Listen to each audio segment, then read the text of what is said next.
The best cheeks I ever got, I paid for it. The best cheeks I ever got in my life, I paid for it. I first started paying for cheeks when I was going out with my ex. She was ugly and I was working a lot. I had a job. So, you know, Tinder was hitting every now and then, but I needed me some nice pair of cheeks, a nice face, so I could just crush. Cause my girl was ugly. She was not still good. She was a dog. So I first started paying for cheeks on the page, on the page. Then a homie at a job I worked at was like, nah, the page is done for. You gotta hit L Crawler. If you know, you know. If you know L Crawler, you know, and then you know. Started paying for cheeks on L Crawler. I was Liddy Two Titty. Liddy Two Titty getting the best cheeks. Best cheeks $100 could buy, you feel me? One thing led to another. I started paying for cheeks on 79th and Ruzy Ave out in Queens. The whole Ruzy Ave was lit with the best cheeks money could buy for the low. $100 cheeks. And the best cheeks that I ever had, I paid for it.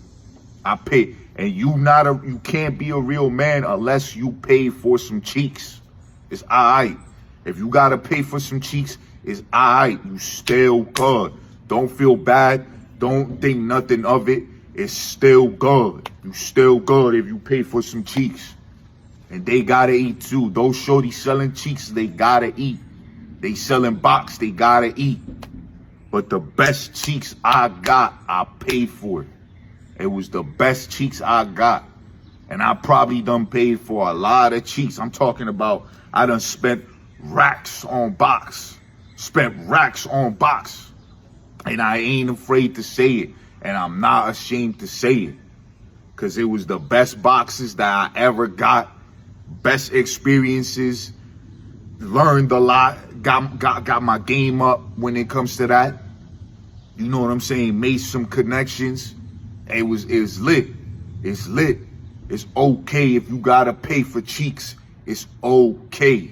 Don't feel bad about it. And don't let nobody make you feel less of a person because you had to pay for some box. It's alright. It's alright. You're gonna be still good. Always remember that. And stay sharp. Yo, the best cheeks I ever got, I paid for. The best cheeks, I paid for. You know what I mean? Best cheeks. I'm just making fun of the video I just showed you guys, and I'm gonna make my response video to it. I'll make this fast. I agree with him that there's absolutely nothing wrong with paying for cheeks. Hey, consenting adults, I have no issue with it. I'm all about consenting adults. 18 plus, yo, that's your business. But I just want to give kind of the downsides over my years of travel that I've noticed with people who pay for cheeks, so to say. So let me and I understand every man pays for cheeks in a certain way, but let me divide men here.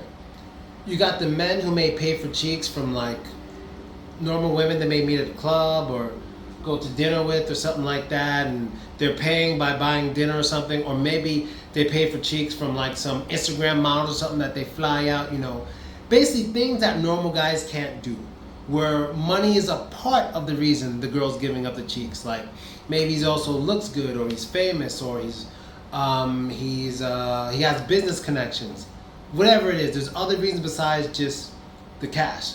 Then you got the other guys who just straight up pay for play with chicks that any guy can do it with. Like any guy, like there's a set price, which means any dude can go there for a set price and smash. Any dude. So those are two different types. So I'm talking about, let's say, the low tier payers and the high tier payers. I'm going to separate them here for the purpose of this video. So high tier payers who typically pay for play, like some maybe Instagram models, or maybe they have a business, or maybe they just take girls out to expensive restaurants. These guys typically keep up or are doing better than other guys of their peers financially, physically, business-wise, connection-wise, popularity-wise. Why? Because there's more to the girl liking them than just the money. A lot of people get a twist saying everyone pays for cheeks, everyone pays for cheeks. That could be. But some people pay for the possibility of cheeks. There's a difference. So when you're paying for the possibility of cheeks, you're not literally putting a set price and set to get cheeks. You're like, maybe you bought her a gift, or maybe you took her out to dinner, or maybe you got her a drink or something like that. There's still other qualities of you that have to convince this girl in order to sleep with you. Whether it's your looks, whether it's your humor, all this stuff. Basically, the high tier guys who are paying for play still typically work on themselves. They want a good living situation, usually to impress women. They make good money to impress women. They dress well. They take care of themselves. They're not overweight. They dye their beards. Maybe they even go to Turkey, get the fake hair piece, whatever. They're taking care of themselves because they understand that their other qualities are needed in order to get this chick rather than just money. Now, the low tier dudes, and this is just my opinion from my travels, because I kind of see it everywhere. Certain places I go is a bunch of old dudes. Other places I go is a bunch of fat dudes. But long story short, the guys who get the set price, low pay girls, they don't work on themselves. They're usually overweight or just really old and unhealthy looking. They typically they're not even trying to get out of it because they live in a certain world and not low-hanging fruit, pay-for-play world where those male qualities that men usually work on to get girls, they're not working on it because they don't need it. So when you do that and you're not working on it, I think my wife's trying to come in the door. Hold on. I'm coming to help.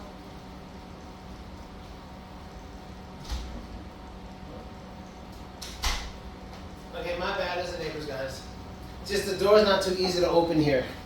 So I usually try to help her. But anyway, those guys tend not to work on themselves or even notice that they're lagging behind other males, especially in their age group. Now, when you're young, like 20, 21, 22, that's a different story. But when it's 30 plus, it's kind of time to start doing other things and evolving and things of that nature. So that's really it. Like, I'm just saying.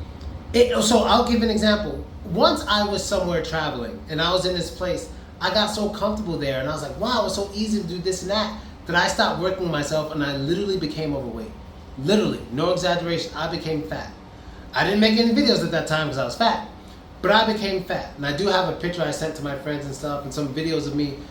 Well, actually, there's videos of me with my fucking big stomach. Like when I was making some of my videos, like those videos, I had to film over my stomach. Like my stomach was literally like Santa Claus shit, like a beer belly. But because I was doing what I was doing, none of those people around me, those low-hanging fruit basically, would tell me, or even the high-hanging fruit would tell me because they're just into it for the business. You know what I'm saying? But when you're doing it, when there's more to it, where there's more needed from you than just money, then you're likely to notice it. When you go around these places where these normal tier to high tier males go, like clubs or bars, you will see how they dress compared to how you dress. You will see how girls look at them compared to how they look at you. You will see how well you can hold a girl's conversation and hold a girl's attention during your conversation in comparison to how well they do it. You're not going to know when you're just scoring the low-hanging fruit because you're probably going to be around another bunch of guys like you and they're not doing shit either. So I'm not saying there's anything wrong with pay for play, but it could make you stop working on yourself to actually get a good woman in your life. Or good women, whatever. It can make you stop working on yourself. And I've noticed that. It happened to me, and it happens to people around me that I see traveling. Like, it's so hard to have a normal conversation with somebody who only knows that world. And then they'll say, oh, I've been married for 10 years, my wife is a bitch. You married her. That was your fault. Isn't that wrong with relationships because you married a woman with bad character? That's your fault. That's your fault. You married her. No one put a gun to your head. You know what I'm saying? So yeah, that's just my response. I don't really have much more to say about it, but and he said, what? You're not a real man if you don't pay for cheeks. I see what he means, but I don't think he means like, I hope he doesn't mean like, you're not a man if you don't pay directly. In a way, every man pays for cheeks. I get it. That's fine. Whatever. But when you're just paying direct with a set price, it's very different than paying with other qualities needed in order to get the goal.